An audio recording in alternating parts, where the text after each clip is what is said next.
when we work with sales teams and salespeople, we find there's 3 things that great salespeople do with consistency that allow them to always beat the number and have consistent, predictable results. The first thing is great salespeople always have clear next steps in every account they're pursuing. What are clear next steps? Specific, time-bound, and show up on 2 calendars. Every salesperson that we work with is great at next steps, but very different from clear next steps. Clear next steps are the one thing that we always talk about when we first work with a client that can absolutely transform your career. Without a doubt. There's nothing you can do that's more powerful for your sales career and your pipeline today than embracing clear next steps. Again, a clear next step is very different from a next step. Here's what a next step sounds like. You're in front of a prospect, and they say, hey, Bill, love what you're talking about. Do me a favor, follow up with me in 2 weeks. The happy year sales guy, right, with the happy years listening to what they want to hear, they run off and they say, can't wait. 2 weeks later, they look at their tickler file and they go, I'm going to follow up with this guy. What do? They leave voicemails, send emails. Mm-hmm. They're in pursuit, right? There was nothing set. The great salesperson says, oh, okay, 2 weeks? Sounds good. 2 weeks looks like the 15th to me. What's good for you that week? When you go to your phone, they go to their phone, right? Mm-hmm. Absolutely. And what do? They look at their phone and say, yeah, week of the 15th, I don't know, that Tuesday should work. And we send them a calendar invite right there. When we have the calendar invite, things go smoothly. Because and it doesn't mean they're going to show up to the meeting, because nothing works 100% of the time. But it's much more likely we have them on the calendar, we get to be in front of them, we're not chasing them, they're not lost, right? They don't go into vapor.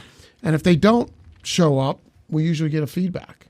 Absolutely. And once we leave the meeting, even if we go out into the parking lot and send the email, something that you did there, you pulled out your phone, but you stayed in the moment and you sent the invitation there. Guess what happens? A lot of times they just simply accept it. Even if they do blow by the meeting, because it happens, maybe it's a clear next step phone call, we have such better positioning. We have such better momentum rather than calling back 2 weeks from now saying, hey, how's it going? Checking in, seeing what's happening with the deal. Yeah. Instead, something must have come up for 10 o'clock. I'd love to get back on your calendar. Right. So we have communication. We have momentum. That's what it gives us. It gives us momentum. The second thing great salespeople do with consistency that allows them to kill their number every month and every quarter is they don't submit proposals. And I know right now you're like, whoa. You don't get my business. I have to submit proposals. I understand. But instead of submitting proposals, conduct proposal draft review meetings. They're very different than submitting a proposal. A proposal draft review meeting is when we put something on the calendar. We say, hey, prospect, I know questions are going to come up when I submit the proposal to you. Can we find 30 minutes to go through it together so I can clarify anything that's confusing? Mm-hmm. And the key there is mutually craft, mutually beneficial. And when we ask for the proposal draft review, it's how we ask for it most times. And we have to act confidently. We act like it's just the next step in our process with the prospect.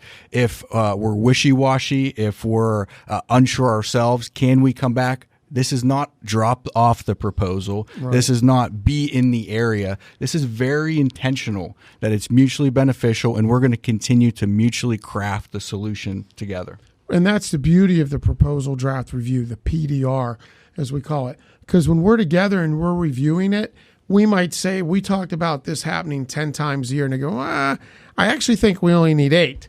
Wonderful. Let's make that edit. And we start making edits together on the fly, which gets them bought into the buying process now versus us selling to them. We want to move from a selling process to a buying process with our prospects as quickly as we can. Proposal draft reviews allow us to do that.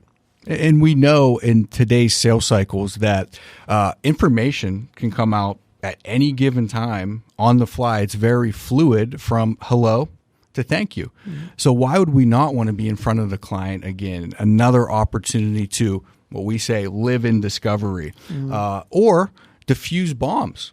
Think about it. If something comes up, would you rather be in person to be able to talk through it, or not there, they're looking at their proposal and you can't influence the decision whatsoever, and you get the call, we went somewhere else? Yeah, because if we don't conduct proposal draft reviews and we submit proposals, let me give you a little live action shot of what happens. Proposal comes in, I'm the prospect, I flip to page 8, that's more than I expected, no thank you. And the reality is our scope could have been different. There could have been a misunderstanding on alignment. We would have had a chance to defuse that bomb, like Matt said, if we would have taken 30 minutes to have the PDR, and we would have won the deal. So Matt gave a little teaser. He gave us the third thing that great salespeople do with consistency. They live in discovery. They don't listen waiting for the prospect to just pause so we can speak again.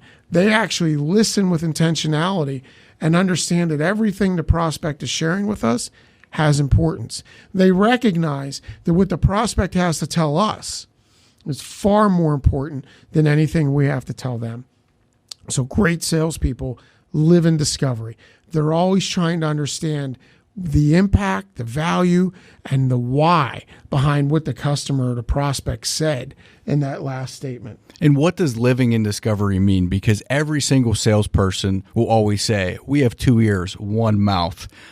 Salespeople, they're great listeners. We understand that. Those are table stakes for being a salesperson.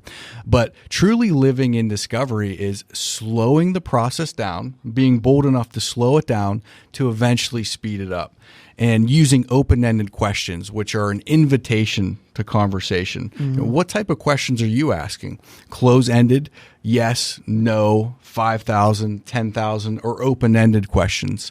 Walk me through your process from here.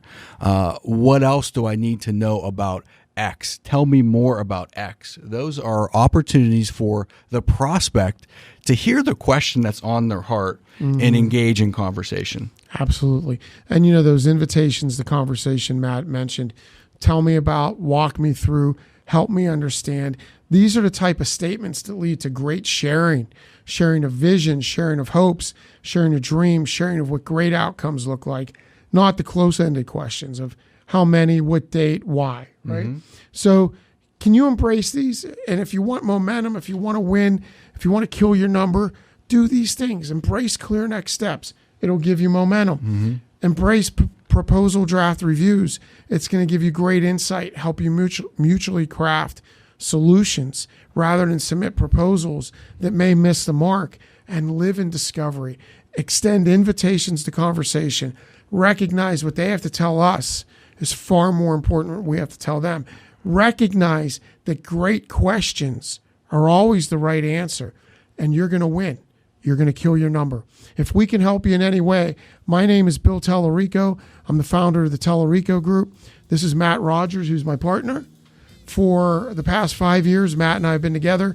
We've here at the Talerico Group have been helping sales teams and sales leaders for 10 years beat their number and grow their business with great consistency. We go live every Tuesday on LinkedIn and YouTube with Breakfast with Bill, a show that Matt and I do that has practical sales tips and advice.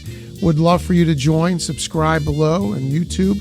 You can follow us on LinkedIn as well at Talerico Group, and get this content or content like it every week, delivered live or always on demand. Thank you.